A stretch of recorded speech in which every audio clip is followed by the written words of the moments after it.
கர்த்தாவை சொல்லும் அடியை கேட்கிற நிகழ்ச்சி மூலமாக மீண்டும் நான் உங்களை சந்திப்பதில் சந்தோஷப்படுகின்றேன். நாம் சேர்ந்து கர்த்தருடைய வார்த்தை நாம் தியானிப்போம். அநேக காரியங்களை குறித்து நாம் கற்றுக்கொண்டு வருகிறோம். பரிசுத்த ஆவியானவருடைய பலத்தினாலே பாருங்கள், அதான் நாங்கள் தொடர்ச்சியாக, அதாவது மெயின் தலையங்கம் என்னென்னு சொன்னால், இயேசு இந்த உலகத்தை ஜெயித்தது போல எப்படி நான் இந்த உலகத்தை ஜெயிக்க முடியும் என்று சொல்லி தான் நாம் அநேக காரியத்தை நாம் கற்றுக்கொண்டு வந்தோம்.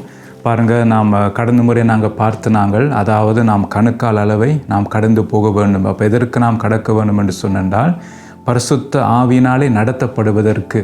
அதை நாங்கள் பார்க்குறோம். கலாத்தியில் சொல்லப்பட்டிருக்கு, ஆவிக்கேற்றபடி நடந்து கொள்ளுங்கள், அப்பொழுது மாம்சிச்சையை நிறைவேற்றாதிருப்பீர்கள் என்று சொல்லி கர்த்தருடைய வார்த்தை நமக்கு சொல்லுகிறது. அதனால தான் நாங்கள் எப்படி ஆவிக்கேற்றபடி நடப்பது, அதை குறித்து தான் நாம் பார்த்து கொண்டு வரோம். அப்போ நாம் கணுக்கால் அளவை நாம் கடந்து வர வேண்டும், முழங்கால் அளவை நாம் கடந்து வர வேண்டும் என்று சொல்லி அநேக காரியத்தை நாம் பார்த்தோம். அந்த முழங்கால் அளவு எதை குறிக்கிறன்னு சொல்லி அநேக காரியத்தை ஆவியானவர் நம்ம கற்றுக் கொடுத்தார். அது ஜெபத்தை குறிக்கிறன்னு நாங்கள் பார்த்தோம். அதை எப்படி நாம் ஜெபிக்க வேண்டும், எப்படியான ஜெபத்தை தேவன் நம்மிடத்தில் எதிர்பார்க்கிறார் என்று சொல்லி நாம் அந்த காரியத்தை நாம் தியானித்தோம். ஆண்டவருடைய கிருபையினாலே நாம் தியானித்தோம். அதனால தான் முக்கியம் நாம் சரியான ஜெபத்தை நாம் ஏறெடுக்க வேண்டும். பாருங்கள், இந்த கடைசி காலத்தில் நாங்கள் வாழ்கிறோம். நம்முடைய ஆவிக்குரிய வாழ்க்கை வளர்ச்சிக்காக நாம் அதிகமாக நாம் என்ன செய்ய வேண்டும் என்று நாம் கிரியை செய்ய வேண்டும். அதான் கடந்த முறை கொடுத்த அந்த செய்தியிலே பார்த்திங்கன்னா நாங்கள் பார்த்தோம், நாம் எதுக்காக நாம் கிரியை செய்கிறோம் என்று சொல்லி நாங்கள் பார்த்தோம். அதை அழிந்து போகிற போஜனத்துக்காக நாம் கிரியை செய்யாமல் நித்திய ஜீவன் வரைக்கும் நிலை நிற்கிற போஜனத்துக்காகவே கிரியை நடப்பியுங்கள், அதை மனுஷகுமார் உங்களுக்கு தருவார் என்று சொல்லி நாம் அநேக காரியத்தை நாம் கற்றுக்கொண்டோம். அப்போ அதனால தான் நம்முடைய கிரியை மிக முக்கியம். நாம் எதை நோக்கி நாம் கிரியை செய்கிறோம் என்று சொல்லி, அப்போ கர்த்தருடைய ஆவியானவர் நம்மிடத்தில் என்ன எதிர்பார்க்கிறாருன்னு சொன்னால், நாம் முழங்கால் அளவை கடந்து போக வேண்டும். அதான் அந்த ஜெபம். அந்த ஜெபம் எப்படி இருக்க வேண்டும் என்றால், நாம் மனம் திரும்புவதற்கேற்ற ஜெபத்தை நாம் செய்ய வேண்டும் என்று சொல்லி தான் நாம் ஆகாத அநேக காரியத்தை நாம் கற்றுக்கொண்டோம். அப்போ அதனால் இன்றைக்கு நாங்கள் பார்க்க போகிறோம் மூன்றாவது காரியம். கணுக்கால் அளவை நாம் கடந்து வந்தோம். அடுத்தது முழங்கால் அளவை நாம் கடந்து நாம் வருகிறோம். இப்போ மூன்றாவது நாம் எதை நாம் கடக்க வேண்டும் என்றால், அந்த 3 மாம்ச காரியத்தை நாம் கடந்தால்தான் நாம் பரிசுத்த ஆவியினாலே நிறைவு நமக்கு வரும். அதான் அப்போ ஆவியானவளை நடத்தப்படுவதற்கேற்ற விதமாக நாம் நம்மை ஆண்டவர் கொண்டு வருவார். அதுதான் மிக முக்கியம். அப்போ இந்த பாருங்கள், 3 காரியத்தை, இந்த மாம்ச காரியங்களை நாம் கடக்க வேணும். அப்போ கடந்தால்தான் நாம் ஆவிக்கேற்றபடி நாம் நடக்க முடியும். அப்போ தான் நாங்கள் பார்த்தோம். அப்போ இன்றைக்கு நாங்கள் பார்க்க போகிறது மூன்றாவது எதுன்னு சொன்னால், எசேக்கியேல் 47 அதிகாரம் 4 வசனத்தை நான் உங்களுக்கு வாசிக்கிறேன். பின்னும் அவர் 1000 முழம் அளந்து என்னை தண்ணீரை கடக்க பண்ணினார். அங்கே தண்ணீர் முழங்கால் அளவாய் இருந்தது. பின்னும் அவர் 1000 முழம் அளந்து என்னை கடக்க பண்ணினார். அங்கே தண்ணீர் இடுப்பளவாய் இருந்தது. பாருங்கள், அப்போ இதுதான் நாங்கள் பார்க்க போகிறோம். அதான் மூன்றாவது நாம் எதை கடந்து போக வேண்டும் என்றால், இடுப்பளவை நாம் கடந்து போக வேண்டும். அதுதான் முக்கியம். அப்போ பரிசுத்த ஆவியானுடைய நிறைவு நமக்கு வேண்டுமா இருந்தால், ஆவிக்கேற்றபடி நாம் நடக்க வேண்டுமா இருந்தால், நமக்கு எது முக்கியம் என்றால், இந்த இடுப்பு அளவை நாம் கடந்து போக வேண்டும் என்று சொல்லி இங்கே நான் கர்த்தருடைய வார்த்தையை நாங்கள் வாசிக்கிறோம். அப்போ பாருங்கள், அந்த இடுப்பு எதை குறிக்கிறது என்று சொல்லி நாம் கொஞ்சம் தியானிக்க வேண்டும். பாருங்கள், இந்த இடுப்பு எதை குறிக்கிறது பாருங்கள். அப்போ இடுப்பு எதை குறிக்கிறேன்னு சொன்னால், நாங்கள் வேதத்தை நாங்கள் பார்க்கும்போது எபேசியர் 6 அதிகாரம் 14 வசனத்தை நாங்கள் வாசிக்கும்போது அங்கே அழகாக அந்த காரியம் எழுதப்பட்டிருக்கிறது. அதை நான் உங்களுக்கு வாசிக்கிறேன். சத்தியம் என்னும் கச்சையை உங்கள் அறையிலே கட்டினவர்களாயும் நீதி என்னும் மார்க்கவசத்தை தரித்தவர்களாயும் என்று சொல்லி அப்படியே தொடர்ந்து நாங்கள் வாசிக்கக்கூடியதாக இருக்கிறது. அப்போ அது என்னென்னு பார்த்தீங்கன்னா, தேவனுடைய சர்வாத வர்க்கத்தை குறித்து இங்கே நாங்கள் பார்க்குறோம். பாருங்கள், அப்போ தேவனுடைய சர்வாத வர்க்கம் பார்த்தீங்கன்னா அதை நாம் அணிய வேண்டும் என்று சொல்லி, ஏனென்றால் அதுக்கு முதல் வசனம் சொல்லுகிறது பார்த்தீங்கன்னா 13 வசனம், எபேசியர் 6 அதிகாரம் 13 வசனம் என்ன சொல்லுகிறது என்றால், ஆகியால் தீங்கு நாளிலே அவைகளை நீங்கள் எதிர்க்கவும், அடுத்தது சகலத்தையும் செய்து முடித்தவர்களாய் நிற்கவும், திராணி உள்ளவர்கள் ஆகும்படிக்கு தேவனுடைய சர்வாத வர்க்கத்தையும் எடுத்துக்கொள்ளுங்கள் என்று சொல்லி இங்கே கர்த்தருடைய வார்த்தை நமக்கு எச்சரிக்கிறது. பாருங்கள், அப்போ என்ன நான் செய்ய வேணுமென்றால், இந்த பாருங்கள், நாம் தீங்கு நாளிலே நாம் வாழ்கிறோம். பாருங்கள், அந்த தீங்கு நாளில் நாம் என்ன செய்யணுமா, ஒன்று நாம் எதிர்க்க வேண்டும். அடுத்தது எல்லாவற்றையும் சகலத்தையும் செய்து முடித்தவர்களாய் நிற்க வேண்டும். யாருக்கென்னா மனுஷகுமாரனுக்கு முன்பாக நாம் நிற்க வேண்டும். அதான் லூக்கால சொல்லப்பட்டிருக்கேன்டா, இவைகளுக்கெல்லாம் தப்பி மனுஷகுமாரனுக்கு முன்பாக நிற்க பாத்திரவான்களாய் எண்ணப்படுவதற்கு நாம் என்ன செய்ய வேணுமாம்? எப்பொழுதும் விழித்திருந்து ஜெபம் பண்ணுங்கள் என்று சொல்லி அங்கே கர்த்தருடைய வார்த்தை நமக்கு சொல்லுகிறது. பாருங்க, அப்போ ஜெபம் பாருங்க, அங்கே அதில் என்ன சொல்லப்படுகிறது என்றால், மனுஷகுமாரனுக்கு முன்பாக நிற்கிறது கேட்ட ஜெபத்தை செய்யுங்கள் என்று சொல்லி ஏசாங்க நமக்கு கருத்தாய் சொல்லி கொடுக்கிறார். அப்போ இங்கே நாங்கள் பார்க்கும்போது பாருங்க, தீங்கு நாளிலே நாம் வாழ்கிறோம். பாருங்கள், உலகத்தை நீங்கள் பார்க்கும்போது ஒரு தீங்குக்குள் இந்த உலகம் போய்கொண்டிருக்கிறது. அப்போ அந்த தீங்கு நாளில் நாம் என்ன செய்ய வேண்டும் என்றால், நாம் எதிர்க்க வேண்டும். அதாவது நமக்கு விரோதமாக, நம்முடைய பிள்ளைகளுக்கு விரோதமாக, சபைக்கு விரோதமாக பார்த்தீங்கன்னா பல தீமையான காரியங்கள் வந்து கொண்டிருக்கிறது. அப்போ அவைகள் எல்லாம் நாங்கள் எதிர்க்க வேண்டும். பாருங்கள், அப்போ அதை எதிர்த்தால்தான் நாம் அவருக்கு முன்பாக நிற்க வேண்டும். அப்போ 2 காரியத்தை நாம் கவனிக்க வேண்டும். அதனால தான் நமக்கு என்ன தேவை என்றால், நம்முடைய சொந்த பலத்தினாலேயோ, நம்முடைய படித்த படிப்பினாலேயோ, நம்முடைய பண பலத்தினாலேயோ நாம் இந்த தீங்கு நாளை நாம் எதிர்க்க முடியாது. அதான் வேதம் சொல்லுகிறது. மற்ற சகலத்தை நாம் செய்து அவருக்கு முன்பாக நிற்கிறதுக்கு நமக்கு பணமோ படிப்போ உலக ரீதியாக எந்த ஆசீர்வாதமோ அது நமக்கு உதவி செய்யாது. அதான் நாங்கள் ஏற்கனவே பார்த்து நாங்கள் தேவனுடைய சமூகத்துக்கு முன்பாக வானமும் பூமியும் அகன்று போயின என்று சொல்லி அங்கே நாங்கள் வாசிக்கிறோம். அப்போ உலக ரீதியாக நமக்கு பணமோ படிப்போ அதால் இந்த தீங்கு நாளை நாம் எதிர்த்து நிற்க நம்மால் முடியாது. மற்றது அவருக்கு முன்பாக சகலத்தையும் செய்து முடித்தவர்களாய். அப்போ அது பரலோகம் நம்ம என்னிடத்தில் என்ன எதிர்பார்க்கிறதோ அதுக்கேற்ற விதமாக நாம் சகலத்தையும் செய்து முடிக்க வேண்டும். அப்போ ஒரு கிறிஸ்தவனாக நான் இந்த உலகத்திலே வாழ்கிறவன், நான் சகலத்தையும் செய்து முடிக்க வேண்டும். அப்போ அது எல்லாவற்றுக்கும் பார்த்தீங்கன்னா எனக்கு என்ன தேவைன்னா அதான் வேதம் சொல்லுகிறது, தேவனுடைய சர்வாத வர்க்கத்தை எடுத்துக்கொள்ளுங்கள் என்று சொல்லி. அதை எடுத்துக்கொள்வதற்கு பாருங்கள் என்னென்ன காரியங்கள் என்றால் 6 காரியங்களை நாங்கள் பார்க்குறோம். அப்போ அந்த 6 காரியங்களிலே முதல் காரியம் என்ன சொல்லுகிறது என்றால், சத்தியம் என்னும் கச்சையை உங்கள் அறையிலே கட்டினவர்களாயும் என்று சொல்லப்படுகிறது. அப்போ முதல் நாம் எதை எடுக்க வேண்டும் என்றால், சத்தியம் என்னும் கச்சையை தான் நாம் எடுக்க வேண்டும். அப்போ வரிசையாக நாம் எடுத்தால்தான் கடைசியாக சொல்லப்படுகிறது, தேவ வசனமாகிய ஆவியின் பட்டத்தை எடுத்துக்கொள்ளுங்கள் என்று சொல்லி. அப்போ அந்த ஆவியின் பட்டத்தை எடுக்கிறதுக்கு முன்பாக மிச்சம் பார்த்தீங்கன்னா முதல் இருக்கிற காரியங்களெல்லாம் நாம் தரிக்க வேண்டும். அதான் வேதம் சொல்லுகிறது. அப்போ பாருங்கள், அப்போ சத்தியம் என்னும் கச்சை என்னவா? அறையிலே கட்டினவர்களாயும் என்று கர்த்தருடைய வார்த்தை நமக்கு சொல்லுகிறது. பாருங்க, அப்ப இங்க பாருங்க எப்படி மொழிபெயர்க்கம் பண்ணியிருக்கிறார்டா, அறையிலே கட்டினவர்களாயும் என்று சொல்லப்பட்டிருக்கிறது. ஆனால் நீங்கள் இன்னொரு மொழிபெயர்க்கத்தை நாங்கள் பார்க்கும்போது அதை நான் உங்களுக்கு வாசிக்கிறேன். எனவே உண்மை என்னும் இடுப்பு கச்சையை கட்டிக்கொண்டு என்று சொல்லி இங்கே அந்த இன்னொரு மொழிபெயர்க்கம் நமக்கு சொல்லுகிறது. அப்போ எதை நாம் கட்ட வேண்டுமா? இடுப்பு கச்சையை கட்டிக்கொண்டு. அப்போ அந்த இடுப்பில் பாருங்கள் எதை கட்டுவார்கள் என்றால் கச்சையை கட்டுவார்கள். அதான் இதில் சொல்லப்பட்டிருக்கு அறையில் என்று சொல்லப்பட்டிருக்கு. அப்போ அந்த அறை என்றால் இடுப்பு குறிக்கிறது. அப்போ அந்த இடுப்பில் நாம் என்ன கட்ட வேண்டுமா? கச்சையை கட்ட வேண்டும். அப்போ அந்த கச்சை கட்ட வேண்டிய இடம் எங்கேண்டா இடுப்பு. அதான் நாங்கள் பார்க்குறோம். அப்போ அதை எதை குறிக்கிறது? அந்த கச்சை எதை குறிக்கிறது? அது நமக்கு தெரிஞ்சிருக்க வேண்டும். பாருங்கள், அப்போ நான் முதல் சத்தியம் என்னும் கச்சையை நாம் கட்டினால்தான் அடுத்தபடியாக நீதி என்னும் மார்க்க வசதி நாம் கட்ட முடியும், அந்த தரிக்க முடியும். மற்ற சமாதான சுவிசேஷத்துக்குரிய பாதரட்சி நாம் கால்களை தொடுக்க முடியும். அப்படி வரிசையாக போய்கொண்டு வருகிறது. அப்போ கடைசியாக சொல்லப்படுற லட்சியம் என்னும் தலைச்சீராவும் அதோடு சேர்த்து தேவவசனமாக ஆவியின் பட்டத்தை நாம் எடுத்துக்கொள்ள வேண்டும்.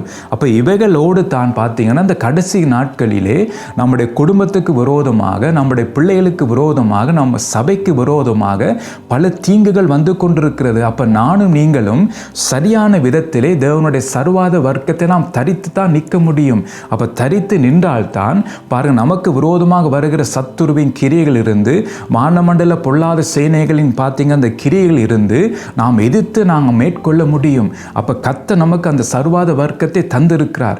அப்போ முதல் சொல்லப்படுகிற அந்த கச்சை, இடுப்பில் கட்ட வேண்டிய கச்சை, அது முக்கியம் என்ற வரிசையாக நாம் போடுவோம். டக்குன்னு ஆவியின் பட்டத்தை நாம் எடுக்க முடியாது. ஆவியின் பட்டத்தை எடுக்கிறதுக்கு முன்பாக மிச்சம் பார்த்தீங்கன்னா 5 காரியத்தை நாம் என்ன செய்ய வேண்டும்? அணிய வேண்டும். அது சொல்லப்படுகிறது. அப்போ வரிசையாக தான் நாம் போட்டு வர முடியும். அப்போ முதல் காரியத்தை நாங்கள் பார்க்கும்போது சத்தியம் என்னும் கச்சை, சத்தியம் என்னும் கச்சையை நான் அறையிலே கட்ட வேண்டும் என்று சொன்னால் அது ஒரு காரியத்தை நாங்கள் பார்க்க வேண்டும். இந்த கச்சை என்று கர்த்தருடைய வார்த்தை நமக்கு சொல்லுகிறது. ஆகவே அந்த கச்சை எதை குறிக்கிறது? ஸோ கர்த்தருடைய வார்த்தை இந்த கச்சையை குறித்து என்ன சொல்லுகிறது? ஸோ அதை நான் கொஞ்சம் பார்ப்போம். பாருங்கள், எரேமியா 13ஆம் அதிகாரம் 10ஆம் வசனத்தை நான் உங்களுக்கு வாசிக்க விரும்புகிறேன். என் வார்த்தைகளை கேட்க மாட்டோம் என்று மறுத்து தங்கள் இருதயத்தின் கடினத்தின்படி நடந்து அந்நிய தேவர்களை சேவிக்கவும் அவர்களை பணிந்து கொள்ளவும் அவர்களை பின்பற்றுகிற இந்த பொல்லாத ஜனங்கள் ஒன்றுக்கும் உதவாமல் போன இந்த கச்சையை போல ஆவார்கள் என்று கர்த்தர் சொல்லுகிறார். பாருங்க, யார் சொல்லுகிறார்? கர்த்தர் சொல்லுகிறார். அப்போ அந்த கச்சை எப்படி இருக்கிறதுன்னு பார்த்தீங்கன்னா, முதல் காரியம் தேவனுடைய வார்த்தையை கவனித்து கேட்க மாட்டார்கள். அதான் சொல்லப்படும், என் வார்த்தைகளை கேட்க மாட்டோம் என்று மறுத்து. அப்போ இன்றைக்கு பாருங்கள், கர்த்தருடைய வார்த்தை நமக்கு வருகிறது. அப்போ இன்றைக்கு வார்த்தையை இன்றைக்கு கவனித்து கேட்பார் இல்லை. இன்றைக்கு பாருங்கள், இன்றைக்கு கர்த்தருடைய வார்த்தை மீது வாஞ்சையும் இல்லை, தாகமும் இல்லை. ஆனால் பார்த்தீங்கன்னா இன்றைக்கு கர்த்தருடைய வார்த்தைக்கு பதிலாக பாருங்கள், இப்போ பரியாசமான வார்த்தைகள் இங்கே அதிகமாக யூடியூப்பில் நாங்கள் பார்க்கக்கூடியதாக இருக்குது. பல ஊழியக்காரர்களை குறித்து, அவருடைய குறைகளை குறித்து, அவர்கள் விழுந்த காரியங்களை குறித்து, அவங்களுடைய பாவங்களை குறித்து அவர்கள் என்ன செய்கிறார்? பப்ளிக் பண்ணி அந்த காரியங்களை குறித்து அவர்கள் பேசுகிறார்கள். அந்த ஊழியக்காரன் இப்படி செய்துட்டார், அப்படி செய்துட்டார்னு சொல்லி அந்த ஊழியக்காரனை குறித்து அவர்கள் பேசுகிறார்கள். அப்போ அவங்களுடைய வீழ்ச்சியை குறித்து இவர்கள் என்ன செய்கிறார்? அதை பற்றி பப்ளிக் பண்ணுகிறார்கள், அதை குறித்து அதிகமாக பேசுகிறார்கள். அப்போ ஜனங்கள் பார்த்தீங்கன்னா ஒரு ஊழியக்காரனுடைய தப்பை அறிய அவர்கள் விரும்புகிறார்கள். அந்த ஊழியக்காரன் எப்படி விழுந்தார் என்று சொல்லி, அந்த ஊழியக்காரனுடைய பாவம் என்ன, அந்த ஊழியக்காரன் ஏன் விழுந்தார் என்று சொல்லி அதை குறித்து சொல்லுகிற வார்த்தைகளை அதை கேட்கின்ற ஜனங்கள் விரும்புகிறார்கள். ஆனால் கர்த்தருடைய வார்த்தை நான் மனம் திரும்புவதற்கும், என்னுடைய பிழையை சுட்டி காட்டுகிற வார்த்தை, நான் உணர்த்துவிக்கப்படுகிற வார்த்தை, நான் மனம் திரும்புவது கேட்ட வார்த்தை, மனுஷகுமாரனுக்கு முன்பாக என்னை தகுதிப்படுத்துகிற அந்த வார்த்தையை இன்றைக்கு ஜனங்கள் கேட்க விருப்பம் இல்லை. ஆனால் ஒரு ஊழியக்காரன் விழுந்த காரியங்கள், அவருடைய பாவத்தை குறித்து அங்கு சொல்லும் போது அதை ஆர்வமாக அது செய்தி முழுவதும் ஒரு 20 நிமிஷமாக இருந்தாலும் 1 மணித்தாலும் இருந்தாலும் கூட அவர்கள் அப்படியே உட்கார்ந்து அந்த ஊழியக்காரனுடைய பாவம் என்ன, அவர் எப்படி விழுந்தார் என்று சொல்லி அதில் கேட்கிற மகிழ்ச்சியாக இருக்கிறார் ஒரு கூட்ட ஜனங்கள். ஆனால் கர்த்தருடைய வார்த்தை பார்த்தீங்கன்னா அவர்கள் அதை கேட்க விருப்பம் இல்லை. இன்றைக்கு சபைகளிலே கர்த்தருடைய வார்த்தைகள் வரும்போது இன்றைக்கு அநேகர் தங்களுடைய சிந்தனைகளை சிதறடித்து கர்த்தருடைய வார்த்தை கவனித்து கேட்காதபடிக்கு அவர்கள் என்ன செய்கிறார்கள் பார்த்தீங்கன்னா, ஒரு கூட்டம் தூங்கி கொண்டிருக்கிறது, இன்னொரு கூட்டம் பார்த்தீங்கன்னா எண்டியில் விளையாடி கொண்டிருக்கிறது, இன்னொரு கூட்டம் சிந்தையை சிதறடித்து கொண்டிருக்கிறது. அப்போ இப்படி கர்த்தருடைய வார்த்தையை கேட்டால் கர்த்தருடைய ஆவியான் நம்மோடு என்னென்னு இடைப்படுவார்? சிந்திச்சு பாருங்க. அப்போ பிசாசு எப்படி நம்மை வஞ்சிக்கிறான்னு பாருங்க. எப்படி அவன் நம்மை வஞ்சிக்கிறதுக்கு நாம் தெரியாமலே நாம் என்ன செய்கிறோம்? இடம் கொடுக்கிறோம். அதனால் தான் பாருங்க, நம்முடைய வாழ்க்கையிலே, நம்முடைய சொந்த வாழ்க்கையிலே, குடும்ப வாழ்க்கையிலே கர்த்தருடைய வார்த்தைக்கு நாம் மதிப்பு கொடுக்காத இருக்கிறபடியினாலே பலவிதமான கஷ்டத்தின் வழியிலும் பலவிதமான பாடுகளின் வழியிலும் நான் கடந்து போகக்கூடியதாக இருக்கிறது.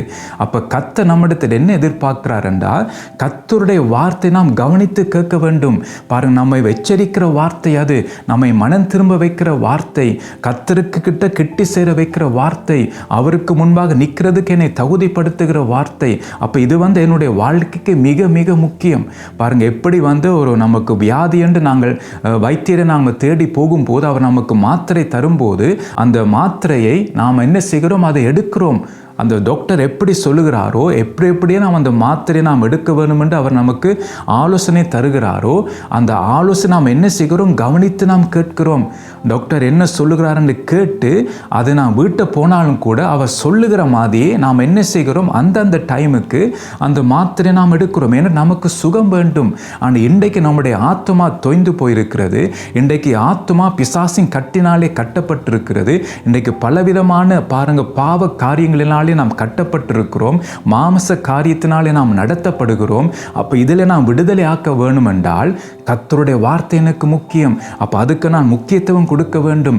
கர்த்தருடைய வார்த்தை சொல்லுகிறது, சத்தியத்தை அறிவீர்கள், சத்தியம்தான் உங்களை விடுதலை ஆக்கும். அப்போ என்னுடைய வாழ்க்கையில் ஒரு விடுதலை வேணும் என்றால் கர்த்தருடைய வார்த்தை நாம் கவனித்து கேட்க வேண்டும்.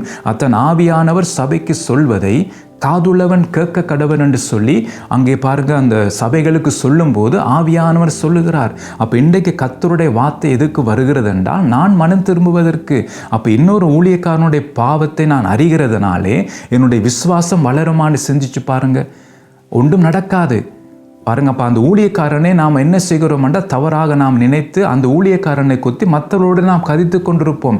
அதால் எனக்கு தான் சாபம் வருகிறது. யாரையும் எவரையும் குற்றப்படுத்தி நாம் கதைக்கவோ கை நீட்டி கதைக்கவோ அது நமக்கு எந்த உரிமையும் இல்லை. பாருங்க, உங்களுக்கு தெரியும், அந்த விபச்சாரி கையுமையுமாய் பிடிப்பட்டாள். எல்லாரும் குற்றச்சாட்டி கொண்டு நிற்கிறார். எல்லாரும் நீதிமானை போல கல்லை கையில் எடுத்துக்கொண்டு எரியறதுக்கு ரெடியாக இருக்கிறாங்க. எல்லாம் நீதிமானை போல நிற்கிறான் குற்றப்படுத்தி கொண்டு. கையமேமா நாம் பிடித்தோம், நீர் என்ன சொல்லுகிறீர் என்று சொல்லி, இயேசு இதுக்கு என்ன சொல்லுகிறார் என்று சொல்லி அவர்களோட வார்த்தையை கேட்கிறதுக்காக நிற்கிறார்கள். ஆனால் இயேசுவின் வார்த்தையை கவனித்து பார்த்தீர்களா? உங்களில் பாவம் செய்யாதவன் முதல் கல்லை இவள் மேல் எரிய கடவன். பாருங்க என்ன சொல்லப்பட்டிருக்கு. அவன் மனசாட்சியிலே குத்துண்டவர்களாய் பெரியோர்லேருந்து சிறியோர் வரைக்கும் என்ன செய்தார்களாம்? விட்டு போய் விட்டார்களாம். அப்போ இன்றைக்கு பாருங்க, பல பேரை குற்றப்படுத்தி கொண்டு இருக்கிறார்கள். ஆனால் பாருங்க, இப்போ குற்றப்படுத்துகிறார்கள். ஆனால் ஆண்டோடைய வார்த்தைன்னு சொல்ல, உங்களில் பாவம் செய்யாதவன் முதல் கல்லை தூக்கி எறிய கடவன். அப்போ இன்றைக்கு நாம் எல்லாம் தவறுகிறோம். அப்போ நம்முடைய பாவத்தை நாம் பார்க்க வேண்டும், நம்முடைய பிள்ளையை நாம் பார்க்க வேண்டும். மற்ற ஊழியக்காரனுடைய பிள்ளையை பார்ப்பதை விட்டுட்டு, அவர்கிட்ட குறையை நாம் கதைக்கிறதை விட்டுட்டு, என்னுடைய பாவத்தை நான் பார்க்க வேண்டும். என்னுடைய வாயின் வார்த்தைகளால் எவ்வளோ நான் தவறுகிறேன், என்னுடைய சிந்தனையினால் எவ்வளோ நான் பாவம் செய்கிறேன், என்னுடைய கண்களின் பார்வையினால் எவ்வளோ நான் பாவத்தை செய்கிறேன், என்னுடைய கைகளினால் எவ்வளோ நான் பாவத்தை செய்கிறேன். பாருங்கள், எவ்வளோ காரியங்கள் நாம் மறைவிடமாக நாம் செய்கிறோம். அதை 2 கொரிந்தியர் 4:2 என்ன சொல்லுகிறதா? வெட்கமான அந்தரங்க பாவங்களை நான் வெறுத்தேன்னு சொல்லப்படுகிற. அப்போ இன்றைக்கு எத்தனை வெட்கமான பாவங்களை மற்றவர்களுக்கு தெரியாமல் நாம் செய்து கொண்டிருக்கிறோம். ஆனால் மற்ற ஊழியக்காரனை குறித்து சொல்லும்போது அதை நான் விரும்பி கேட்கிறோம். அப்போ நாம் முதல் மனம் திரும்ப வேண்டும் என்ற அவருக்கு முன்பாக நாம் தனித்தனியாக போய் நின்று நாம் கணக்கு கொடுக்க வேண்டும். அப்போ நம்முடைய கிரியையில் கேட்டு விதமாகத்தான் நமக்கு நியாய தீர்ப்பு உண்டு. அதை நாம் மறந்து போகக்கூடாது. அப்போ அந்த ஊழியக்காரன் தப்பி செய்தால் அது கர்த்தர் பார்த்து கொள்வார். அந்த ஊழியக்காரனும் கர்த்தரும். நாம் அதுக்கு இடையில் போய் கதைக்கவோ கை நீட்டி கதைக்கவோ நமக்கு எந்த உரிமையும் இல்லை. நாமும் அவருக்கு முன்பாக நிற்க வேண்டும். அப்போ நாம் என்ன பதில் சொல்ல போகிறோம்? அப்போ நாம் நம்முடைய வாழ்க்கையை நாம் பார்க்க வேண்டும். கர்த்தருக்கு முன்பாக நிற்கும்போது நான் வெட்கத்தோடு நிற்க போகிறேனா அல்லது சமாதானத்தோடு அவருக்கு முன் நிற்க போகிறேனா? அப்போ என்னுடைய கிரியை பொறுத்து தான் இருக்கிறது. அப்போ நான் கர்த்தருடைய வார்த்தை நான் கவனமாய் கேட்டால்தான் நான் மனம் திரும்ப முடியும். ஏன்னா நான் மனம் திரும்ப வேண்டிய காரியங்கள் அநேகம் இருக்கிறது. அப்போ ஆவியானவர் எனக்கு சுற்றி காட்ட கண்டித்து உணர்த்த அத்தான கடந்த முறை நாங்கள் பார்த்தோம். பாவ மன்னிப்பு நாம் ஆண்டவர்கிட்ட போய் கேட்க வேண்டும். பாவ அறிக்கை பண்ணி நான் ஜெபம் பண்ண வேண்டும். அத்தன் தானியேல் ஜெயித்தார். நான் என்னுடைய பாவத்தையும் ஆண்டேன், முற்பிதாக்கள் பாவத்தையும் எங்களுக்கு மன்னியும் என்று சொல்லி. அப்போ கர்த்தரிடத்து நாம் நாங்கள் மன்னிப்பு கேட்க வேண்டும். அப்போ கர்த்தருடைய வார்த்தையை கேட்டால்தான் நாம் மனம் திரும்ப முடியும். அதான் முக்கியம். பாருங்கள், ஒரு வசனத்தை உங்களை நான் காட்ட விரும்புகிறேன். யோவான் எழுதின சுவிசேஷம் 21:20-22 வசனங்கள். பேதுரு திரும்பி பார்த்து இயேசுவுக்கு அன்பாக இருந்தவனும் போஜனம் பண்ணுகையில் அவர் மார்பிலே சாய்ந்து, ஆண்டவரே, உம்மை காட்டி கொடுக்கிறவன் யார் என்று கேட்டவனுமாகிய சீஷன் பின்னே வருகிறதை கண்டான். அவனை கண்டு பேதுரு இயேசுவை நோக்கி, ஆண்டவரே, இவன் காரியம் என்ன என்றான். அதற்கு இயேசு, நான் வருமளவும் இவன் இருக்க எனக்கு சித்தமானால் உனக்கென்ன, நீ என்னை பின்பற்றி வா என்றார். பாருங்க, இந்த சம்பவம் தான் பார்த்தீங்கன்னா உங்களுக்கு தெரிஞ்ச விஷயம் தான். பார்த்தீங்கன்னா பேதுரு திரும்பி பார்த்து யோவான் வருகிறதை கண்டு யோவானை குறித்து, அதாவது ஆண்டவர் யோவானை குறித்து என்ன சொல்லுகிறார், அவனுடைய காரியம் என்னென்று சொல்லி விசாரிக்கிறதுக்காக இயேசுவிடத்தில் கேட்கிறான். அதான் இங்கே பார்க்கும்போது பாருங்க, அதற்கு இயேசு, நான் வருமளவும் இவன் இருக்க எனக்கு சித்தமானால் உனக்கென்ன, அதான் சொல்லுகிறான். மற்றவனுடைய காரியத்தை அறிகிறது உனக்கென்ன, அது உண்ட வேலை இல்லை. அப்போ அதான் சொல்லுகிறான், நான் வருமளவும் இவன் இருக்க எனக்கு சித்தமானால் உனக்கென்ன. இன்றைக்கு அதான் நான் பார்த்து உங்களை சொல்ல விரும்புகிறேன். மற்றவர்கள் என்னதானாலும் அது நாம் நம்ம அறிய வேண்டிய அவசியம் இல்லை. அவர் தவறிட்டாரா, அவர் திரும்பவும் கர்த்தர்வனை அவரை எடுத்து நிறுத்த அவரால் முடியும். நீதிமான் விழுந்தாலும் அவன் திரும்பி எழுந்திருப்பான். அப்போ கர்த்தர் பார்த்தீங்கன்னா அந்த ஊழியக்காரனை எழுந்திருக்க ஆண்டவர் வைக்க முடியும். அப்போ நமக்கு அந்த வேலையில் நான் முதல் என்னுடைய வாழ்க்கையை நான் பார்க்க வேண்டும். கண்ணாடியில் என்னை நான் பார்க்க வேண்டும். நார்மலாக கண்ணாடியில் நீங்கள் பார்க்கும்போது பாருங்கள், கண்ணாடியில் பார்க்கும்போது உங்களுடைய உருவம் தான் தெரியும். அதிலே உங்களுடைய மனைவியோட உருவமோ வேறு யாட்ட உருவம் அதில் தெரியாது. என்ற நீங்கள் தான் கண்ணாடிக்கு முன் நிற்கிறீங்க. அதே போலத்தான் நான் தான் கர்த்தருடைய வார்த்தையோடு என்னுடைய வாழ்க்கையை நான் என்ன செய்ய வேண்டும், பரிசோதித்து பார்க்க வேண்டும். அத்தான் ஆண்டவர் இங்கே சொல்லுகிறார், நான் வருமளவும் இவன் இருக்க எனக்கு சித்தமானால் உனக்கென்ன, நீ என்னை பின்பற்றி வா, அதான் நாம் செய்ய வேண்டும். நானும் நீங்களும் ஒவ்வொருவரும் பார்த்தீங்கன்னா நாம் இயேசுவை பின்பற்றி நாங்கள் போக வேண்டும். மற்ற ஊழியக்காரர்களை பார்க்கவோ, அவர்களை கை நீட்டி கதைக்கவோ, மற்றவர்கள் அவர்களை குறித்து கதைக்கிறது நாம் கேட்கவோ அது நம்முடைய வேலை இல்லை. அதை நாம் அப்படி விட்டுருவணும். அவர்கள் எத்தனை பேர் கழிச்சிட்டு போகட்டும், அது நம்முடைய காரியம் அல்ல. நாம் நம்முடைய வாழ்க்கையை பார்க்க வேண்டும். இந்த நாளைக்கு என்ன நடக்கிற நமக்கு தெரியாது. இன்றைக்கு நான் ஒரு ஊழியக்காரனுடைய குறைவை பார்த்துட்டு நான் பின்வாங்கி போனால் பாருங்கள், அவருக்கு முன்பாக நின்றுட்டு நிற்க போகிறேன். அப்போ நான் பார்த்தீங்கன்னா கர்த்தருடைய வார்த்தை நான் கவனித்து கேட்க வேண்டும். கர்த்தருடைய வார்த்தை எனக்கு முக்கியம் என்ற அதுதான் பார்த்தீங்கன்னா அவருக்கு முன்பாக நிற்கிறதுக்கு என்னை தகுதிப்படுத்தும். இன்னொரு ஊழியக்காரனுடைய தப்போ, ஒரு ஊழியக்காரன் விழுந்த காரியத்தை அறிகிறதுனாலே அதால் என்னுடைய விசுவாசம் வர்த்திக்க பண்ணப்படாது. அப்போ நான் என்னுடைய விசுவாசத்தை உறுதிப்படுத்த வேண்டும். அடுத்த என்னுடைய ரட்சிப்பு பூரணமாக வேண்டும். அப்போ முடிவு பரியந்த நிலைத்திருப்பவனே ரட்சிக்கப்படுவான்னு சொல்லப்பட்டிருக்கு. அப்போ என்னுடைய ரட்சிப்பு முக்கியம். பரலோகம் போக வேண்டும் என்றால் என்னுடைய ரட்சிப்பு முக்கியம். நீங்கள் இந்த உலகத்திலே ஊழியம் செய்யலாம், சபையில் ஊழியம் செய்யலாம், தவறாமல் சபைக்கு போய் வரலாம், பல காரியங்கள் இயேசுவின் பெயராலே நீங்கள் செய்யலாம். ஆனால் நீங்கள் பரலோகம் போக வேண்டும். அப்போ அந்த ஊழியம் செய்கிறதுனாலே நான் பரலோகம் போகும் என்று எங்கேயும் எழுதப்படவில்லை. அங்கே வேதம் சொல்லுது, பிதாவின் சித்தம் செய்கிறவன் தான் பரலோகம் போவான். அப்போ என்ன நோக்கி கத்தாவே கத்தாவேன்னு சொல்லுகிறோம், அதில் பிரவேசிப்பதில்லை. அப்போ நாமும் நீங்கள் என்ன செய்ய வேண்டும்னா கர்த்தருடைய சித்தத்தை நாம் செய்ய வேண்டும். அதை எப்படி நாம் கர்த்தருடைய சித்தத்தை அறியலாம் என்றால் கர்த்தருடைய வார்த்தை. அத்தங்க வேதம் சொல்லுகிறது, கர்த்தருடைய வார்த்தை நாம் கவனித்து கேட்க வேண்டும். அந்த வார்த்தை எனக்கிட்ட நான் எடுத்துக்கொள்ள வேண்டும். அப்போ தான் பார்த்தீங்கன்னா நான் மனம் திரும்ப முடியும். அத்தங்க சொல்லப்படுற அப்போ இவர்கள் என்ன செய்தார்களாம் பாருங்க, இங்கே சொல்லப்பட்டிருக்கேன்டா, என் வார்த்தைகளை கேட்க மாட்டோம் என்று மறுத்து. அப்போ விருப்பம் இல்லை கர்த்தருடைய வார்த்தையை கேட்க. ஆனால் மற்றவர்களை குறித்து காரியங்களை சொல்லும்போது அதை கேட்க விருப்பம். ஸோ அடுத்த காரியங்கள் பார்த்தீங்கன்னா ரெண்டாவது, தங்கள் இருதயத்தின் கடினத்தின்படி அவர்கள் என்ன செய்கிறார், நடக்கிறார்கள் சொல்லப்பட்டிருக்கு. தங்கள் இருதயத்தின் கடினத்தின்படி நடந்துன்னு சொல்லப்படுகிறது. அப்போ என்ன பார்த்தீங்கன்னா, அப்போ கர்த்தருடைய வார்த்தை நாம் கேட்காமல் போகும்போது என்னுடைய இருதயம் பார்த்தீங்கன்னா கடினப்பட்டு போய்விட்டுரும். அதான் ஆண்டவர் சொல்லுகிறார், அவர்கள் மனம் திரும்பாதபடிக்கு அவருடைய இருதயம் கொழுத்திருக்கிறது. அப்போ பாருங்க, அப்போ கர்த்தருடைய வார்த்தை தான் என்னை என்ன செய்கிறேன்னா மனம் திரும்ப வைக்கிறது. தங்கள் இருதயத்தின் கடினத்தின் படி நடந்து. அப்போ நம்முடைய நடக்கை முக்கியம். அப்போ என்னுடைய இருதயம் கடினப்பட்டால் அதுக்கேற்ற விதமாக என்னுடைய நடக்கையும் இருக்கும். அப்போ அதனால தான் நாம் என்ன செய்யணும், கர்த்தருடைய வார்த்தை நாம் கவனித்து கேட்க வேண்டும். மூன்றாவது பார்த்தீங்கன்னா அது சொல்லப்பட்டிருக்கின்ற அவர்கள் அந்நிய தேவர்களை சேவிக்கவும் அவர்களை பணிந்து கொள்ளவும் அவர்களை பின்பற்றுகிற இந்த பொல்லாத ஜனங்கள் என்று சொல்லப்படுகிறது. அப்போ என்ன அவன் பார்த்தீங்கன்னா அந்நிய தேவர்களை சேவிக்கவும் அவர்களை பணிந்து கொள்ளவும். பாருங்கள், சேவிக்கிறது பணிந்து கொள்கிறது. அப்போ இன்றைக்கு நாம் நமக்கு எது விக்கிரமாக இருக்கிறது பார்த்தீங்கன்னா, இன்றைக்கு பல பேருக்கு உலக காரியங்கள் அது ஒரு விக்கிரமாக காணப்படுகிறது. பாருங்கள், இன்றைக்கு பணம் சில பேருக்கு விக்கிரமாக இருக்கிறது. அப்போ அவர்கள் என்ன செய்கிறார்கள், அதை சேவிக்கிறார்கள், அதை பணிந்து கொள்கிறார்கள். அல்லது பிள்ளைகளுடைய படிப்பு காரியங்கள் பார்த்தீங்கன்னா அதுக்கு அதிகமாக முதலிடம் கொடுப்பார்கள். கர்த்தருக்கு முதலிடம் கொடுக்கிறதை விட்டுட்டு இன்றைக்கு அநேக பெற்றோர்மார் பார்த்தீங்கன்னா படிப்பு காரியங்களுக்கு முதலிடம் கொடுக்கிறார்கள். அப்போ அப்படிப்பட்ட காரியங்கள் பார்த்தீங்கன்னா அவர்கள் எதை சேவிக்கிறார்கள், படிப்பை சேவிக்கிறார்கள். படிப்பை என்ன செய்கிறார்கள், பணிந்து கொள்கிறார்கள். அதெல்லாம் பார்த்தீங்கன்னா கர்த்தர் அருவருக்கிற காரியங்கள்.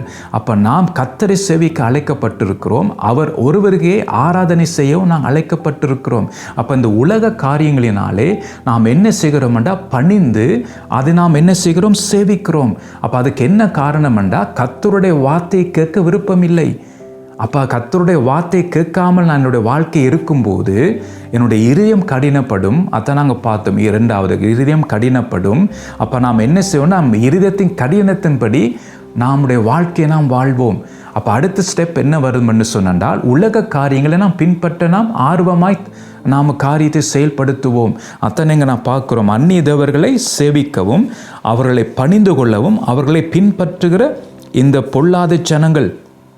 ஆண்டவர் என்ன சொல்லுகிறார், உலக காரியங்களை பின்பற்றுவர்களை பார்த்த ஆண்டவர் என்ன சொல்லுகிறார், இந்த பொல்லாத ஜனங்கள் அடுத்தது ஒன்றுக்கும் உதவாதாமல் போன இந்த கச்சை போலாவார்கள். அப்போ இந்த இடுப்பு கச்சை எதற்கு முக்கியம் நாங்கள் பார்க்க எபேசியரிலே நாம் தீங்கனாலே எதிர்த்து நிற்கிறதுக்கும் கர்த்தருடைய சமூகத்தை அதாவது தேவனுக்கு முன்பாக நிற்கிறதுக்கு திராணி உண்டாவதற்கு நாம் தேவனுடைய சர்வாத வர்க்கத்தை நாம் தரிக்க வேண்டும். அப்போ முதல் காரியம் என்ன செய்ய வேண்டுமெண்டா கச்சையை நான் இடுப்பிலே கட்ட வேண்டும். அப்போ இப்படியான காரியங்களுடைய வாழ்க்கையில் இருந்தால் பாருங்க, இந்த கச்சையை கொண்டு நான் இடுப்பிலே கட்ட முடியாது. என்னடா இந்த கச்சை எப்படிப்பட்டது? தேவன் அருவருக்கிற காரியங்கள் இதெல்லாம் சொல்லப்படுகிறது. அப்போ என்னுடைய கச்சை இப்படி இருக்கக்கூடாது. அப்போ அதனால தான் பார்த்தீங்க, என்னுடைய இடுப்பிலே நான் எதை கட்டுகிறேன் என்று முக்கியம். எப்படிப்பட்ட கச்சையை நான் கட்டுகிறேன். அப்போ இன்றைக்கு பாருங்க, அப்போ இடுப்பளவில் இருக்கிறவர்கள் தேவன் எதிர்பார்க்கிற அந்த கச்சையை அவர்கள் கட்ட மாட்டார்கள். உலகத்துக்கு ஏற்ற விதமான அந்த கச்சையை அவர்கள் கட்டுவார். அதிலே அவர்கள் தங்கள் இடுப்பை பலனாக்குவார்கள். பாருங்க, அப்போ அந்த இடுப்பு பார்த்தீங்கன்னா அருவாசி தண்ணீருக்குள்ள தான் இருக்கிறது. ஆனால் அருவாசி பார்த்தீங்கன்னா மாமிசம் இருக்கிறது. அத்தை நீங்கள் பார்க்குறோம், மாமிச காரியங்கள் அவளை நடத்துகிறது. அதுக்கு என்ன காரணம்னா, கர்த்தருடைய வார்த்தையை அவர்கள் கேட்க விருப்பம் இல்லை. அதனால தான் பாருங்க, விபரீதத்தை பாருங்க, வரிசையாக அப்படியே வருகிறது. அப்போ எந்த ஒரு மனுஷன், எந்த ஒரு குடும்பம் கர்த்தருடைய வார்த்தையை கேட்க விருப்பம் இல்லாமல் போகிறார்களோ, அடுத்தது பார்த்தீங்கன்னா இருதயம் சொல்லப்பட்டு கடினப்படும். அப்போ அந்த இருதயத்தின் கடினத்தினாலே அவர்கள் என்ன செய்வார்கள்? நடப்பார்கள் என்று சொல்லப்படுகிறது. அப்போ அவங்களுடைய வாழ்க்கை பார்த்தீங்கன்னா இருதயத்துக்கு ஏற்ற விதமாக அந்த கடினத்தின்படி அவர்கள் நடத்தப்படுவார்கள். பாருங்கள் எவ்வளோ மோசமாய் போகும்னு பாருங்கள். கிறிஸ்தவர்கள் என்று சொல்லுவார்கள், ஆலயத்துக்கெல்லாம் போவார்கள், கிறிஸ்துவுக்கேற்ற, அதாவது கிறிஸ்தவனாக செய்ய வேண்டிய எல்லா காரியத்தையும் அவர்கள் தவறாமல் அவர்கள் அதை செய்வார்கள். ஆனால் அவங்களுடைய வாழ்க்கையில் பார்த்தீங்கன்னா அவங்களுடைய இருதயத்தின் கடினத்தின் படித்தான் அவங்களுடைய வாழ்க்கை இருக்கும், அவங்களுடைய நடக்கை இருக்கும். அதான் சொல்லப்பாரு. அதுக்கு என்ன காரணம்? தேவனுடைய வார்த்தையை கேட்கவில்லை, அதுக்கு விருப்பமில்லை கர்த்தருடைய வார்த்தையை கேட்க என்று அதுக்கு முதலிடம் கொடுக்கவில்லை கர்த்தருடைய வார்த்தை. இன்றைக்கி பாருங்கள், பல பேர் ஞாயிற்றுக்கிழமை பைபிளை தூக்கி போவார்கள். அங்கே சொல்லுகிற காரியத்தை பார்த்தீங்கன்னா பைபிள் எடுத்து பார்ப்பார். சில பேரை பைபிளே திறக்க மாட்டார்கள். அந்த ப்ரொஜெக்டரில் போடுகிறதை அந்த வசனத்தை பார்த்து கொண்டு இருப்பார், கையை கட்டி கொண்டு. ஆனால் அதோடு தான் அவங்களோட வார்த்தை. அதுக்கு அங்கே பார்த்து கிழமை நாட்களிலே அவர்கள் வார்த்தையோடு மினக்கட மாட்டார்கள், அதை அப்படியே மூடி வைத்திருவார்கள். அப்போ என்னென்று பார்த்தீங்கன்னா நம்முடைய வாழ்க்கையில் நாம் எச்சரிக்கப்படுவோம். சிந்திச்சு பாருங்கள். அப்போ என்னிட நாம் உணர்த்துவிக்கப்படுவோம். எப்படி நாம் ஆண்டவருடைய வருகைக்கு நாம் ஆயத்தப்படுவோம்? அவனுடைய வருகை சீக்கிரமாக இருக்கிறது, ரகசிய வருகை சீக்கிரமாக சம்பவிக்க போகிறது. அப்போ அதுக்கு நாம் ஆயத்தப்பட வேண்டும், சபை ஆயத்தப்பட வேண்டும்.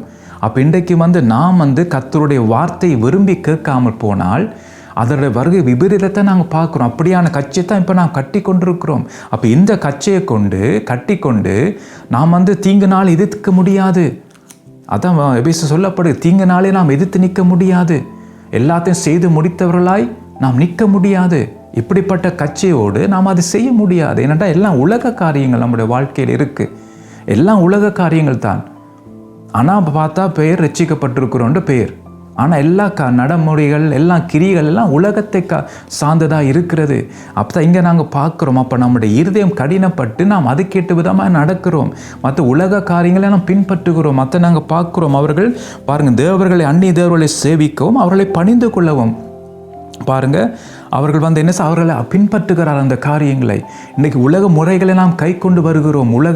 உலகத்தார் செய்வது போல இன்றைக்கு உலக முறைகளை நாம் கை கொண்டு வருகிறோம். பாருங்கள், எவ்வளோ கவலைக்கு ஒரு விஷயம்னு பாருங்கள். கர்த்தர் எகிப்தின் அடிமைத்தனத்திலிருந்து நம்மை விடுதலை ஆக்கினார்.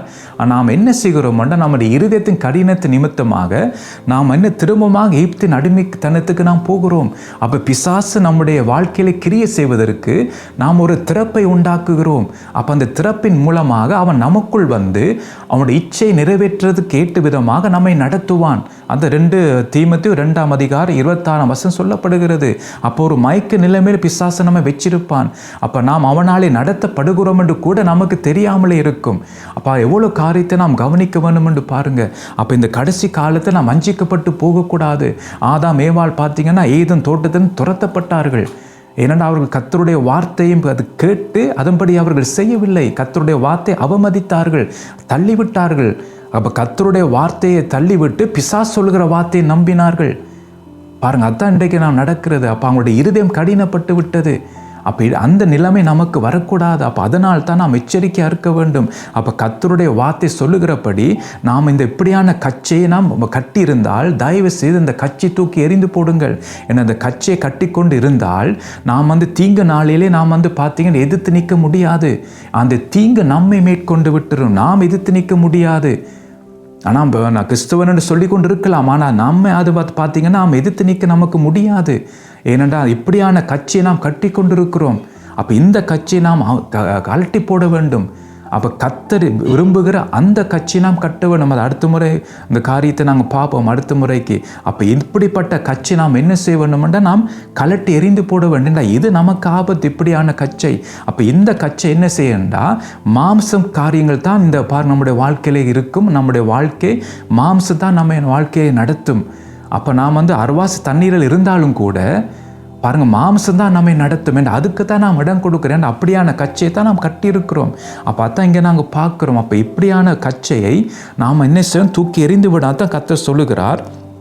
இந்த பொல்லாத ஜனங்கள் ஒன்றுக்கும் உதவாதம் போன இந்த கச்சையை போல் ஆவார்கள் என்று கர்த்தர் சொல்லுகிறார். ஒன்றுக்கும் உதவாமல் போன கச்சையை போல. அப்போ அந்த நிலைமை நமக்கு வரக்கூடாது. அதனால தான் இன்றைக்கு ஆவியானவர் நமக்கு அவர் சொல்லுகிறார், எச்சரிக்கிறார்.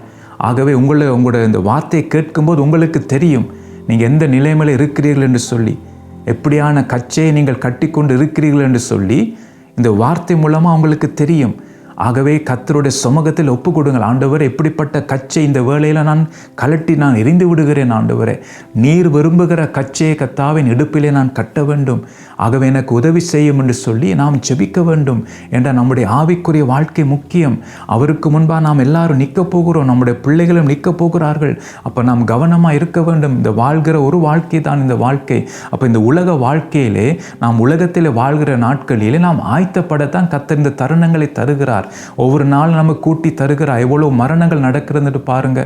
மரணத்துக்கு வயசே இல்லை. பல பேர் மரிக்கிறார்கள் பாருங்க. பல பேர் மரித்து கொண்டிருக்கிறார்கள். இந்த நேரத்தில் எத்தனை பேர் மரித்து கொண்டிருக்கிறார்கள். ஆனால் கர்த்தர் நமக்கு ஒவ்வொரு நாளும் கூட்டி தருகிறார். எதற்காகன்னு சொன்னால், இன்னும் நம்மிடத்தில் மனம் திரும்பாத காரியங்கள் இன்னும் நம்முடைய வாழ்க்கையிலே காணப்படுகிறது. அப்போ நான் மனம் திரும்பாட்டா பாருங்க, நான் பரலோகம் போக முடியாது. அதனால தான் கர்த்தர் நமக்கு தருணம் தருகிறார். வார்த்தை கொண்டு நமக்கு எச்சரிக்கிறார். மனம் திரும்பும்படியாக நமக்கு வாய்ப்பு தருகிறார். ஆக தயவு செய்து கர்த்தர் தருகிற அந்த தருணத்தை நீங்கள் இழந்து விடாதீர்கள். பாருங்க, அந்த ஐஸ்வர்யவான் நல்ல சம்பூர்ணமாய் வாழ்ந்தவன் தான். ஆனால் மரணம் வந்தது. அதுக்கு பிறகு பார்த்தீங்கன்னா வேதனைப்படுகிறான். பாருங்க, ஒரு கொஞ்ச காலம்தான் சம்பூர்ணமாய் உலகத்திலே வாழ்ந்தான். ஆனால் வேதனை நித்தியமாக வேதனை அவனுக்கு தேவை, அவனுக்கு அதெல்லாம். அப்போ நமக்கு இருக்கிற இந்த குறுகிற இந்த காலத்திலே நாம் ஆயத்தப்படுவோம். என்ன மணவாளனுக்கு முன்பாக நான் நிற்க போகிறோம். அப்போ என்னை பார்த்து உண்மை உத்தமான ஊழியக்காரன் அவர் சொல்ல வேண்டும். அல்லது அக்கிரமக்காரனை விட்டு அகண்டு போன்னு சொல்லக்கூடாது. அந்த நிலைமை நமக்கு வரக்கூடாது. அதற்காகத்தான் நம்ம என்ன செய்வோம், பரிசோதித்து பார்க்க வேண்டும். அப்போ என்னை நான் பார்க்க வேண்டும். மற்றவர்களை பார்ப்பதை விட்டுட்டு என்னை நான் பார்க்க வேண்டும். ஏதாவது விதத்தில் நான் தவறி இருக்கிறேனா, கர்த்தருடைய வார்த்தை ஏதாவது விதத்தில் நான் மீறி இருக்கிறேனா. நான் சில காரியத்தை நாம் சின்ன காரியங்களெல்லாம் நம்ம தள்ளி விடுகிறோம். அது ஒன்று நடக்காது, பிரச்சனை இல்லை, எல்லாரும் விழுகிறார்கள் தானே சொல்லி அதை பிடிச்சு கொண்டிருப்போம். ஆனால் உன்னத பாட்டு 2ஆம் அதிகாரம் சொல்லுகிற இந்த குழி நரிகளையும் சிறு நரிகள் நமக்கு பிடியுங்கள். அது என்ன செய்கிறதா, நம்முடைய தோட்டத்தை கெடுக்கின்றது என்று சொல்லி. அப்போ நம்முடைய வாழ்க்கையை நாம் எது சின்ன காரியம்னு சொல்லி நாம் தள்ளி விடுகிறோமோ அதாலே தான் என்னுடைய வாழ்க்கையிலே பாதிப்பு வரும். அதாலே தான் பார்த்தீங்க என்னுடைய வீழ்ச்சிக்கு அதுதான் காரணமாக இருக்கும். அப்போ நான் மிகவும் கவனமாக இருக்க வேண்டும். ஸோ மிச்ச காரியத்தை அடுத்த முறைக்கு நாங்கள் பார்ப்போம். தேவன் விரும்புகிற கச்சையை நாம் எப்படி கட்ட வேண்டும், அதான் அந்த கச்சை எப்படிப்பட்டதுன்னு சொல்லி, எப்படியான கச்சை தேவன் விரும்புகிறான்னு சொல்லி அடுத்த முறைக்கு நான் கொஞ்சம் தியானிப்போம். ஸோ அடுத்த முறைக்கு மீண்டும் நான் உங்களை சந்திக்கிறேன்.